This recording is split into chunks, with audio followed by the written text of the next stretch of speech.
Hello, YouTube. Okay, well, thank you everybody for tuning in digitally. My name is John Sakellariadis. I'm a cybersecurity reporter at Politico, where I cover election security, critical infrastructure protection, and digital surveillance. And I'm here to moderate this great panel with the folks at the Institute for Security and Technology on a report they put out in April, Castles Built on Sand, towards securing the open source software ecosystem, putting together a series of really terrific recommendations about policy fixes for open source software, many of which were exposed during the Log4j vulnerability that I'm sure anybody listening to this stream remembers pretty acutely from Christmas of 2021. So with that very brief introduction, I'd love to kind of start simply by turning it over to our panelists today and asking them to give a brief introduction before we jump into the report.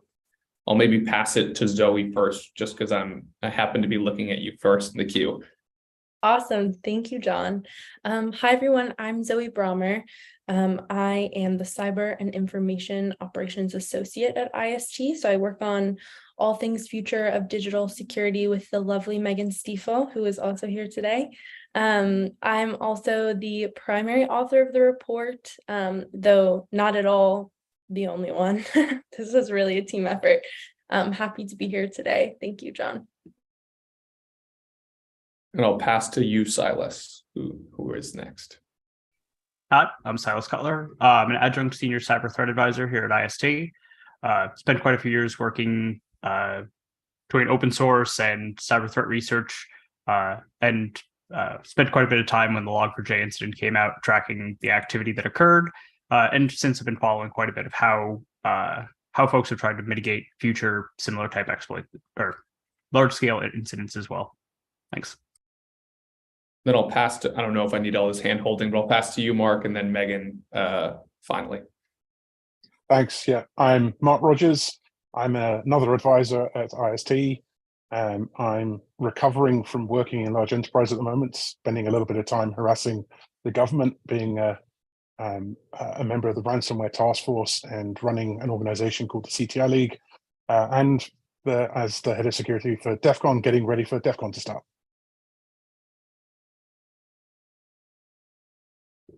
Thanks, John. And it's great to be with everyone. Thanks for making the time, John, and to our adjuncts. I'm Megan Stiefel. I'm the Chief Strategy Officer at IST, and I also serve as the Executive Director of the Ransomware Task Force. And for those of you perhaps who are wondering how it is, and I'm jumping ahead a bit because I'm prone to do that, why it is that IST, among the reasons that IST is talking about this, in addition to having some amazing adjuncts and team members who can come up with good solutions to hard problems, it's, I think, not talked about enough that vulnerabilities in open source software are one of the kind of top 3 reasons or exploits that are used in order to launch a ransomware attack. So there is a mystery to our, or there is not a mystery to our madness. There is a reason to our madness.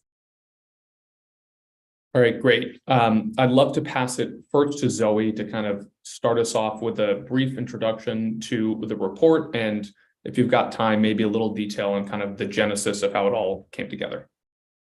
Yeah, totally. Thanks, John. I'm happy to provide a little bit of framing. So this report started really as like kind of an idea for a much smaller, perhaps op-ed or blog about the Log4j vulnerability. I started working on it in December of 2021, or maybe very early January of 2021. And at the time, I knew very little about open source software. So I started speaking to folks who are much more knowledgeable than I am, including Mark and Silas and Megan, and sort of quickly identified the fact that a lot of the challenges present with the Log4j vulnerability and its management and mitigation seem to be systemic challenges or structural challenges. And so this blog post very rapidly evolved into a much larger report that took us quite some time to put out, because we wanted to be very diligent in, or I wanted to be diligent in learning about the open source ecosystem. And also we wanted to be very careful in the recommendations that we ended up putting forth. So I was working on this report with Mark and Silas and some other folks And at some point we put it out for a very extensive peer review process. And so IST operates on a convening methodology where we like to bring in folks from a variety of different sectors and siloed communities to add expertise and insight into the research that we're doing. So as part of that peer review process, we reached out to open source developers, folks working in industry, especially at companies, large companies that employ open source software in their products and services, and also representatives from government. And as a result of that very long process, we ended up with 3 primary recommendations. And the goal of these recommendations were really to sort of spark a conversation around the structural challenges that are present in the open source ecosystem, and also just sort of in the software ecosystem more generally.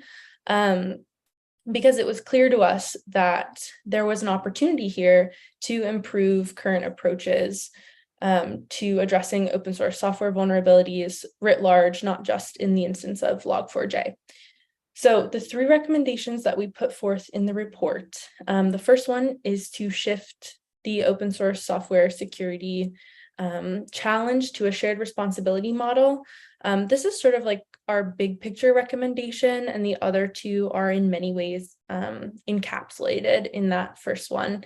I'm really excited to talk about it today because I think we've, there's been some debate about that recommendation, and I look forward to digging into that with everyone today. The second recommendation that we put forth is to redouble support for existing software development frameworks, policies, and licenses.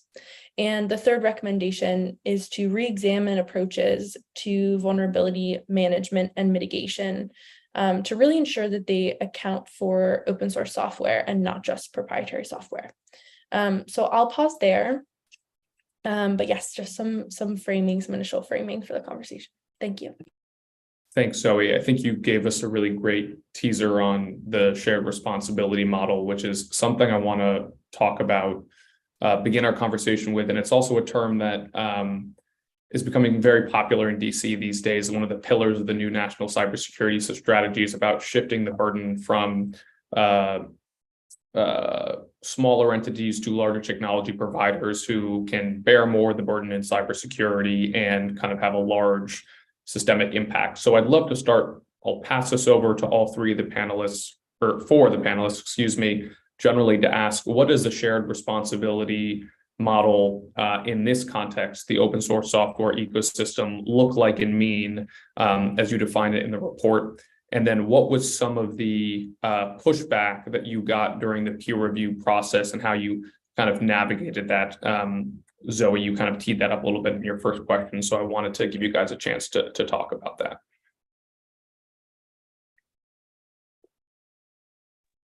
Mark, you're muted. Sure, I'll jump in. Sorry, technology problems. So when you look at software today, it's really hard to define where the edges are. There are components from all sorts of sources used in all sorts of different ways that underpin and drive the evolution of that software forwards. When software is built in-house, it typically follows a pretty rigorous secure development lifecycle where people are careful to ensure that code goes through peer review processes. They track the things that are in there. There's usually a record of how things are built and functionality. But when it comes to open source software, it often follows a slightly different route because it's often seen as an enabler, an accelerator, a way to avoid, like, why should I build this complex function if I can take in this software component that will do that for me, so I'll pull it in. Sometimes it goes through rigor, but often it's a case of a developer pulls it down from a repository somewhere, inserts it into the code base, and off we go to the races. The problem with that is who's maintaining that piece of code and who's responsible. Now, a lot of the discussion whenever these incidents happen focuses on the open source developers and how under-resourced they are, and they're a small group of people who are doing this voluntarily, etc. And that's all absolutely true. not enough of the conversation, I think, focuses on the fact that you have these large, often billion-dollar corporations using the software to deliver products that they then profit from. They should bear some of the burden. If they produce a product that has a defective software library in it, there should be some responsibility on them as well, especially if they're not applying the right kind of rigor to ensure that A, they're tracking when these vulnerabilities appear, or B, that they're looking for them themselves to try and catch things that aren't being picked up. Notably, Log4j, the JNDI function that was vulnerable in Log4j, almost everyone came out to say, "Oh, we don't use that function because it's completely unnecessary." Well, if a very small percentage of people were actually using it and the majority aren't, why on earth were they allowing it to go forward into their products as kind of surplus code that was potentially increasing their code attack surface? All of this shows the wrong thinking that changing the responsibility model hopefully will take some moves towards addressing. So I'll also add in just about the pushback that we got as well.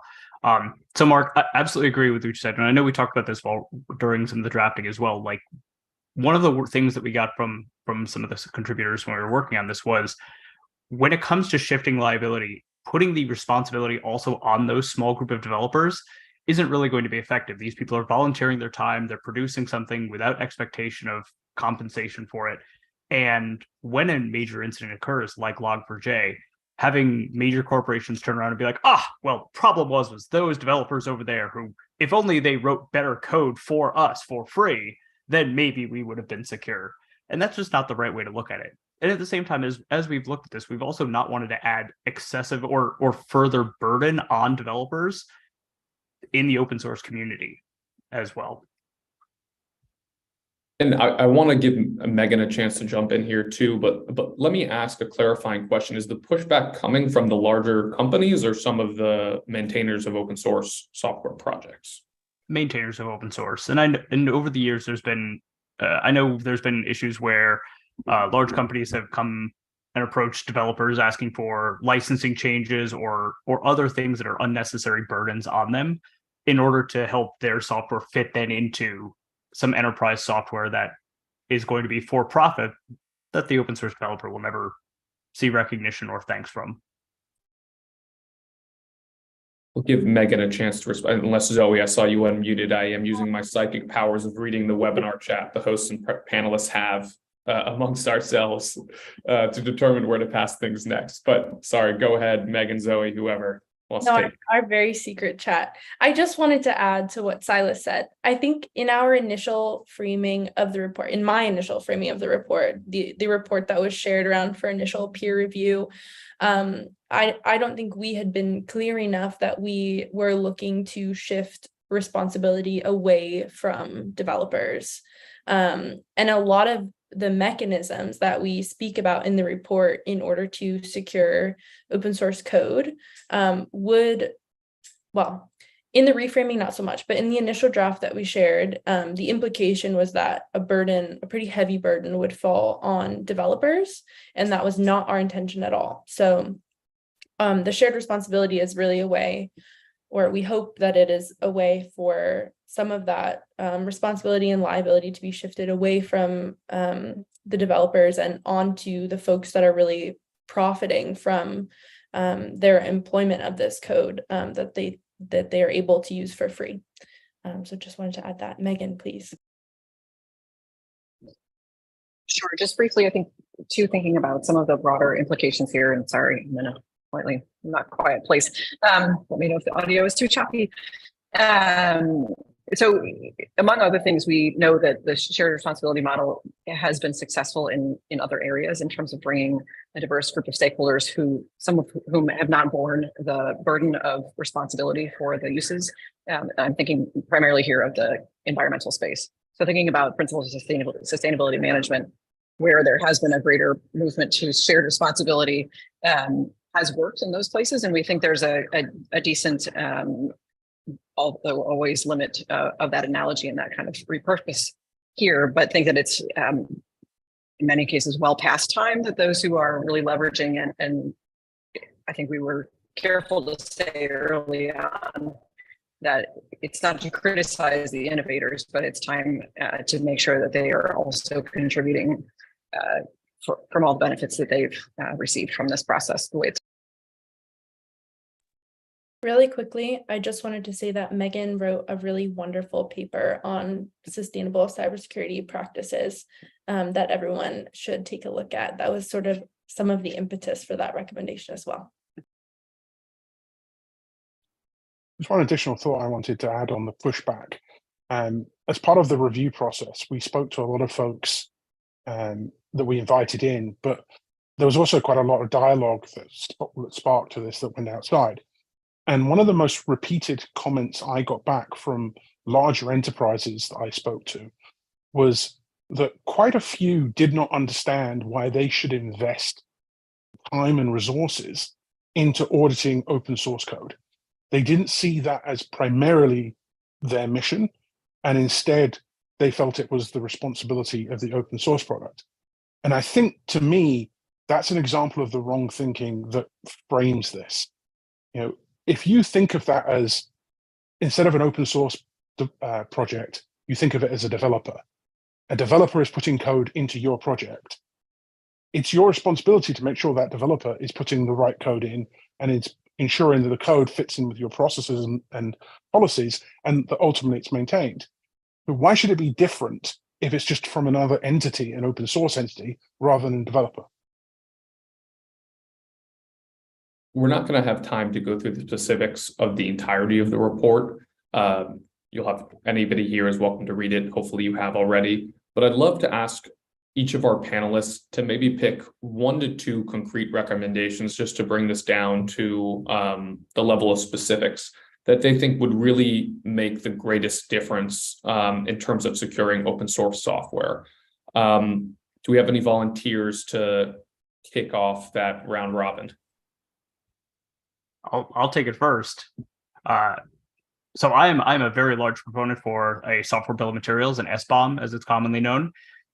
Yeah, beat you to it. So SBOM to me is really important because SBOM is one of these kind of key tools. There's a lot more that needs to go into it and a lot of further thinking, but there's a really good concept here, which is that when you buy a piece of software, you have something that almost looks like a receipt that can be processed by other software or human read, and it allows you to know what's actually inside of that tool, down to even the versioning level. So if you know there's a problem with log4j version XYZ, it's something you can go and check immediately against. And of course, not everything's perfect.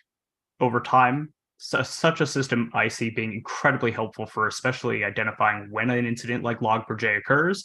And there are a multitude of different pieces of software that are vulnerable, and everybody's still trying to figure out which one is vulnerable. Having something where you can blanket go across and say, okay, here's an initial list of software that we need to check and we need to start looking for in environments. That's a huge, huge game changer as I see it.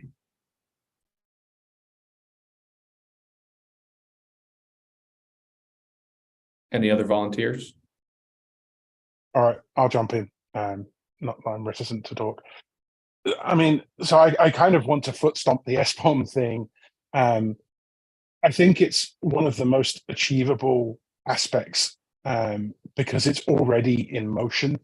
There are a lot of different work stream activities going on that are pushing SBOM through. You know, SBOM was well talked about in the National Cybersecurity Strategy. Sadly, it didn't really make good headway in the implementation plan. I feel like the USG has sort of backed off a bit, which was a little bit disappointing. The plan basically talks about having a symposium to talk about how we can talk about implementing a plan when companies are already rolling forward on this. So I would have liked to see more push on that. But we are moving, CIS is pushing on it, companies are pushing on it. I think that is an immediate low-hanging piece of fruit thing that works. The other one, maybe a little bit of a wild card one from my perspective, is I like the investment in the diversity of supporting open source. Historically, we've seen things like, oh, I'll throw $30 million at open source projects to deal with this because them buying new tools and things is going to solve the problem. But it's actually more complicated than that, because you can't just throw bugs at an open source project and expect them to deal with the fire hose and fix it all. They need a wide range of different skills and resources in order to do that. And talking about how they can scale up some of these things and how they can be supported is good. And I think things like the Sovereign Tech Fund are putting money in the right place to do some of this stuff. And I'd like also to call out the OSS Software Security Mobilization Plan, which again sort of starts talking about, all right, how do we A, make sure the code is secure, B, how do we manage issues that come up, and C, how do we ensure that those issues, once identified, are addressed quickly? As we saw in the Log4j incident, we're now in a phase where vulnerabilities are evolving incredibly quickly. The developed on Twitter tag that comes with some vulnerabilities means you can expect an exploit to drop within a matter of hours of something being disclosed. And so we can't be sitting on our hands, and we have to look at all the processes around it. Those things, I think, are probably the two biggest areas I'd focus on. Yeah, just to jump in quickly, I think there's an opportunity here, right? We want to avoid reinventing the wheel where we don't have to. And the good news is that there are already a number of tools that have worked in the proprietary software ecosystem to provide some security around code. SBOMs are a great example of that. And I think where we can leverage existing mechanisms in the open source space, that doesn't always work, just given the differences with the open source ecosystem. But where we can do that, I think it's a good place to start. The other piece I just wanted to bring into the conversation is the role of federal procurement. The US government, as sort of the largest buyer of goods, has a lot of power in terms of what pieces of software they've decided are safe and not safe. And I think there's something to be done there, I guess, is what I would say. Thanks. I'll share the last one, but I'm actually going to kick it back over to Silas and Mark to explain this. But this is payback for stealing SBOMs, Silas. The idea is towards the end of our set of recommendations around, I think it's probably not entirely technically accurate to say, but effectively kind of a graph of the KEV plus CVSS. So thinking about, and I remember Mark and I were having a conversation on our way to a meeting in December of 21 as Heartbleed was, not Heartbleed, excuse me, that was a different year, as Log4j was unfolding and talking about the need, how do we know what the scale and scope of this problem really is? And we don't, for some of the reasons, as a result of some of the reasons that we've talked about this afternoon and in the paper. So if we were to think about combining some of the knowledge base in the KEV plus the CVSS, and I think Silas actually had an existing library, if you will, library is the wrong word, but list that he had the idea to try and adapt to this purpose. Yeah, so the database I think that I've referenced several times was the fcc.io database. I think that's correct, and hope that I have that domain right. I absolutely love this, and I think it's one of the best services that the FCC provides. So if you buy any device that has a radio transmitter in it, you have an ID number on the back of the device that says this is the FCC ID. You can go to this website, look up the software, and it'll give you all of the details of their testing process and how the device was tested. You get photos from inside the devices. As a hacker, this is deeply appealing to me all the time.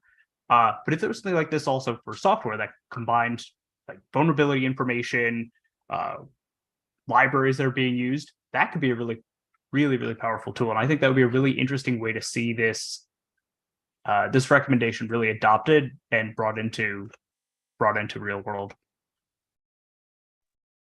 So just quickly jumping on the tail of what Silas said, I hear a lot of people talking about these kinds of databases as being risky. The implementation plan for the cyber strategy talks about creating a database of end-of-life software. And I think that's a great step in that direction. I'd like to see it much more encompassing. I think we should be transparent about vulnerable pieces of software. Yes, there is a risk that this kind of source can be used by attackers to find vulnerable things, but do we honestly think they're not going to find that information out elsewhere? I think it's much more important that we ensure that things that are vulnerable get deprecated, upgraded, and removed than it is for us to conceal them. And I think making this information as freely available and as readily available as possible is a really good way to ensure that that actually happens. There is still a ton of Log4j stuff being created because there are repositories out on the internet that are still pumping out the vulnerable versions of Log4j. We are historically very bad at cleaning up these kinds of incident spills. There's something like 50,000 servers that are still vulnerable to Heartbleed out on the internet. So we need to come up with ways to make sure this stuff is flagged so we don't keep on tripping over our feet. So you've been reading my GitHub history, Mark, and are calling out all of my repositories. And just one last thing to add on to this as well, like I have no issue with the idea of these databases. Like people made these same arguments about Metasploit back in the day that, oh no, if you combine all of these exploits together, the entire internet and fabric of society will collapse. But the CVE website allows you to search. So this information is already out there. We've talked about the problems that exist in the open source software ecosystem, in particular the things exposed during the response to Log4j. We've talked about some of the recommendations you have from the report that came out in April. And now I'd love to look to the future and kind of ask if you were able to, if this report became a reality or the vast majority of the recommendations that you have in it, what would, how much better off would we be? Why would things be different? How, to what extent? Again, I'm just going to kick this over to the panelists and allow whatever brave and bold volunteer to start things off with a response. I'll jump on that grenade. So I would love just for us to be in a world where secure by design is the main pillar. We have inherent systemic processes that ensure that good, secure code gets put into a product and that there are processes to ensure that code stays secure. Exploitation changes over time. Something that you had that was secure may not end up secure in a few years' time. And so having the processes to keep it secure, maintain it secure, and then ultimately deal with it, we have those systemically built in. I think we will be in a world where we'll not escape security incidents because they are always going to keep moving, but we're in a world where we have the coping framework and processes to ensure that they're quickly identified, they're managed, and the impact is contained. The last thing I'd like to say is, like, a lot of people talk about open source security, and there's a lot of discussion here, and it's good, and we absolutely should. But let's not lose sight of the fact that actually this problem affects the entire software ecosystem. If you look at all of the vulnerabilities that have been on the CISA Kev or talked about in incidents recently, open source doesn't really make a big feature in any of these big incidents recently. Yeah, Log4j was huge and people talked about it, but there are major companies that have had major vulnerabilities since then, and they are all actually due to similar problems. So maybe if we can get into a world where these recommendations are followed, and maybe if we can ensure that this kind of hygiene is baked in across the board, then maybe we can actually solve the problem a lot broader than just open source.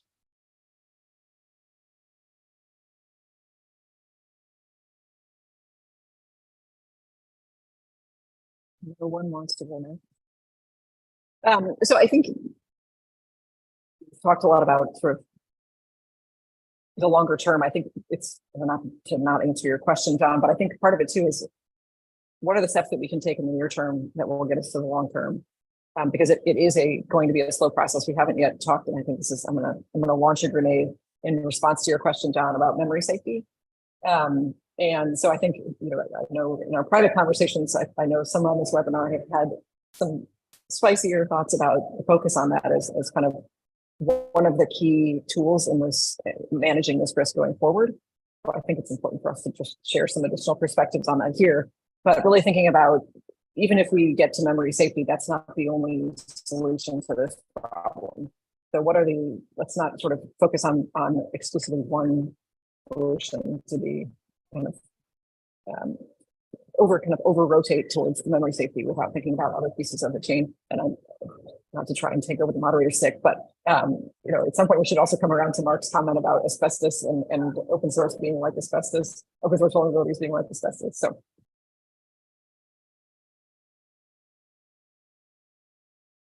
Zoe, I heard a rumor through the chat. You wanted to bring up another policy grenade. Yeah, so I'm happy to, but I wanted to just give maybe Mark or Silas the opportunity to respond to the memory safety piece. Yeah, I'll Double jump. on you. I'll just quickly, I think we shouldn't lose sight of the fact that memory safety bugs aren't the only bugs. In fact, if you look at things like the known exploited vulnerabilities, memory safety bugs don't even make up the lion's share of those readily exploited bugs. But it is rare that we get an opportunity to crush an entire class of bugs. And so we should absolutely take it. We shouldn't treat it as the destination, just a step along the path towards improving things.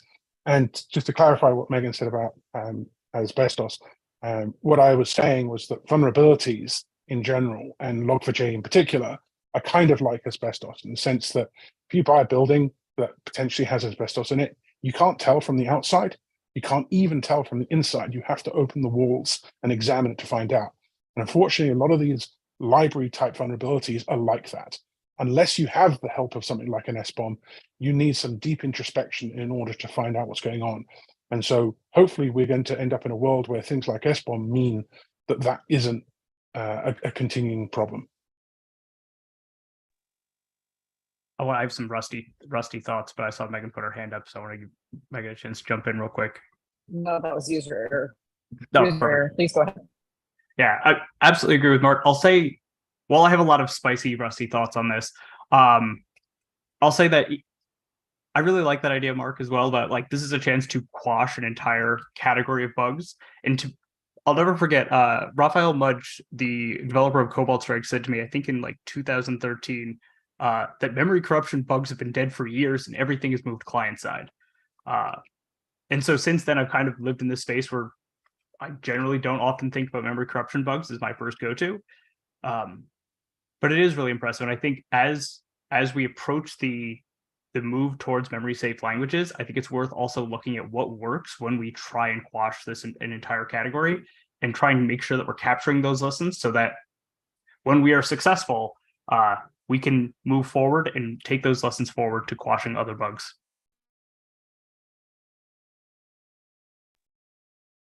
I'd love to ask about how realistic a lot of the policy proposals you put forward here are. I'm not sure to what extent each of you are engaging people in the DC policy community. Of course, there's some elements that are non-DC centric.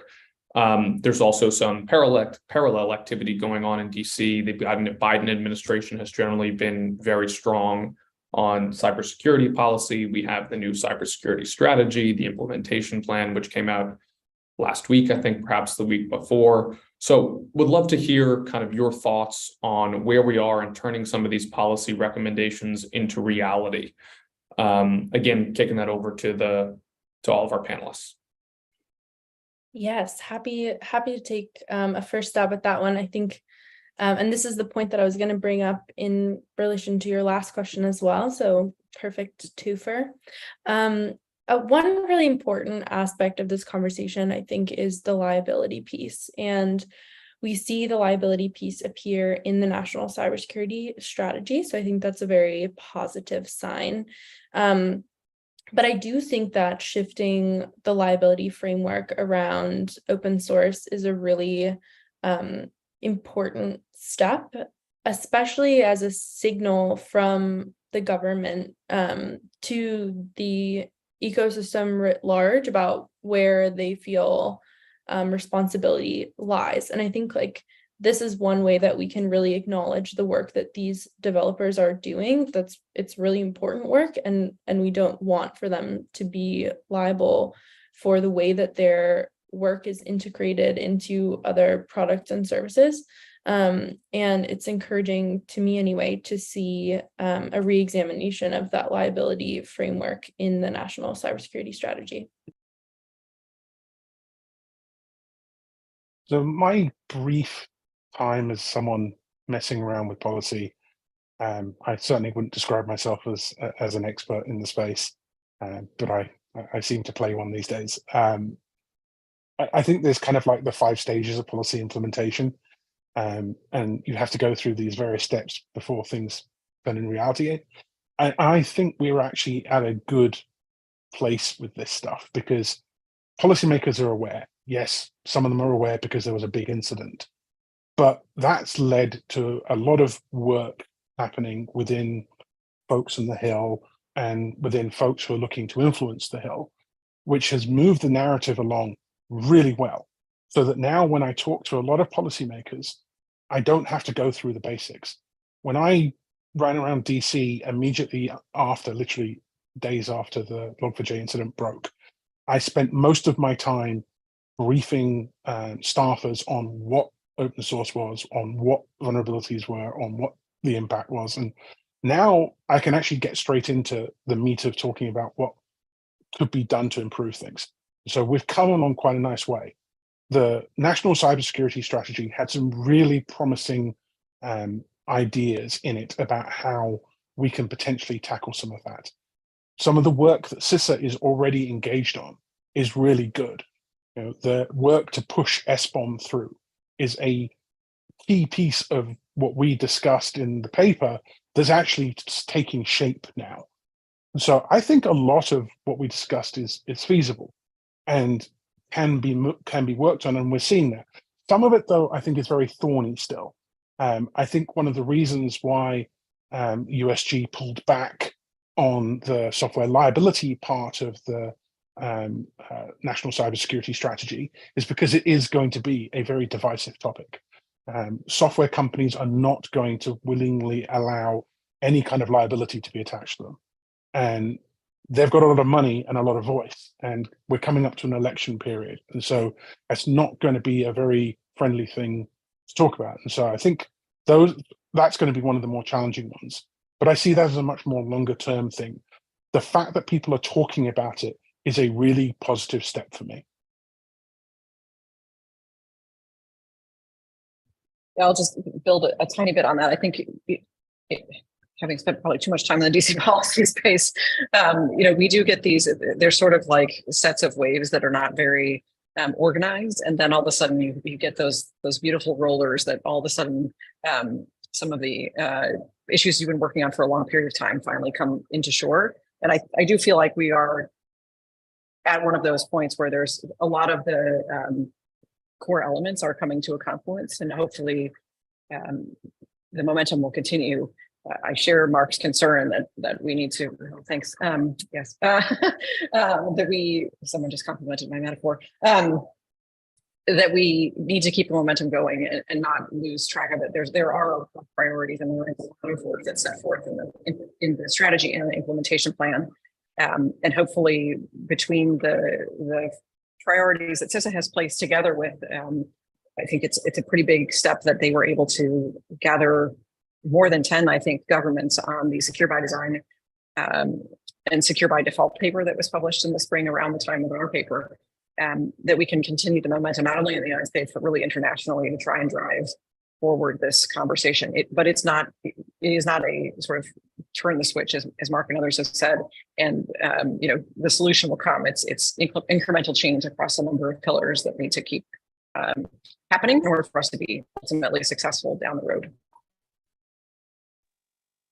I'll add one last thing in as somebody with less policy experience in this area, and that I'll also note that for some of these recommendations and things like SBOM as well, even if we do not see policy changes, there is a lot of support already for it as an industry practice and within the security community.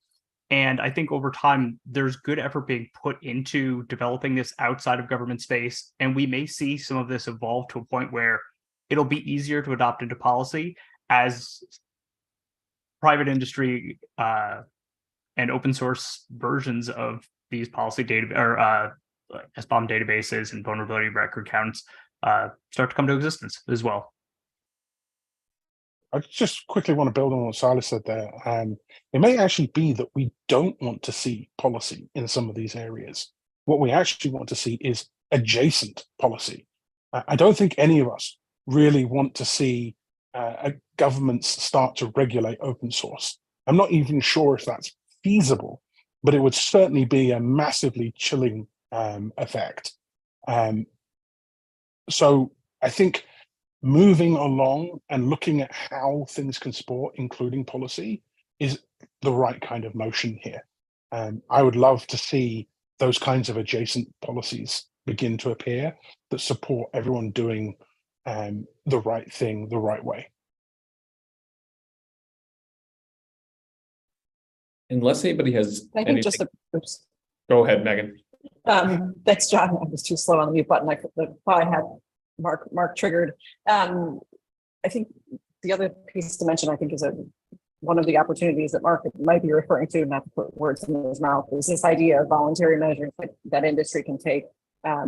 We've seen some companies be a bit more forward-leaning on transparency in terms of their secure software development approaches. And I think there's a lot that could be learned. Should we see more transparency in that manner voluntarily, rather than, as Marcus said, agree totally. We don't necessarily want governments trying to weigh in here, because as we all know, and we've just described, government policy often moves at a geologic pace. So it can be where a regulation or an approach comes into place, the ability to change it or modify it also perceived ploddingly slow. And so we wouldn't want to have concretize something that's not flexible and malleable enough to pivot at the speed of innovation.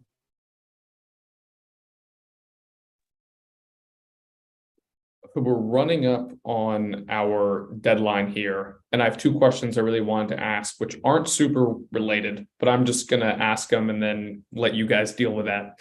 So you can choose whichever you want to respond to, and so be it. The first was a really lovely, I thought, audience question we received. I'll quote directly. The question was, "It may take years for a built-on sand castle to fall. What's your advice when there's not a clear and present danger?" That's the first question. And the second question I wanted to ask was just kind of a generic, what's next in trying to advocate for a lot of the recommendations that you have in the report? I'll kick it over to the panelists. Feel free to take either of those two questions. And if nobody wants to address one of them, that's just fine. I'm going to jump in and take the sand one quickly, because I thought it was a great question and it had me thinking. And I think actually the answer is really simple.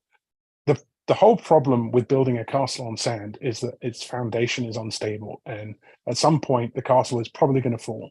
And you may not know what the event that's going to cause it to fall is, but you know that that's going to happen. Well, just like we can build buildings in earthquake zones now and ensure that they don't topple badly, or that there is a safe outcome when something catastrophic happens, we can do the same thing with software. We can build and plan for that. We can put in structural support and foundational support and processes that monitor for things like cracks in the foundation, that look for these vulnerabilities, that look for, I'll stop with the building analogies now, that look for the stuff that's going to cause massive impact and blast. And if we do that, then while we aren't still building, while we're still building the same way, instead of building on sand, we're building on concrete, because you know what the number one component of concrete is? Sand.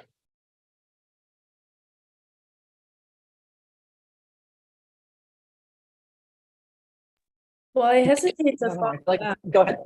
Oh. Yeah, that was beautiful, Mark. I don't know if you practiced that, or anyway. I'll take a stab at the other question. And I think this comes back to something that I said earlier on, which is that this report was not so much a prescriptive set of solutions as it was an attempt to outline some really critical pieces of the conversation. So I think in a non-answer to your question, I would say that we hope to see continuing focus on this issue, because it is very important. I also think that the impact of open source software security is so broad, and I think especially now that there's this movement to open source artificial intelligence models. And as Megan mentioned, there are a lot of potential vulnerabilities that can be capitalized on in open source software, in all software, but in open source software as well. I hope that folks don't take their eyes off this issue, because I think it will remain salient for the foreseeable future.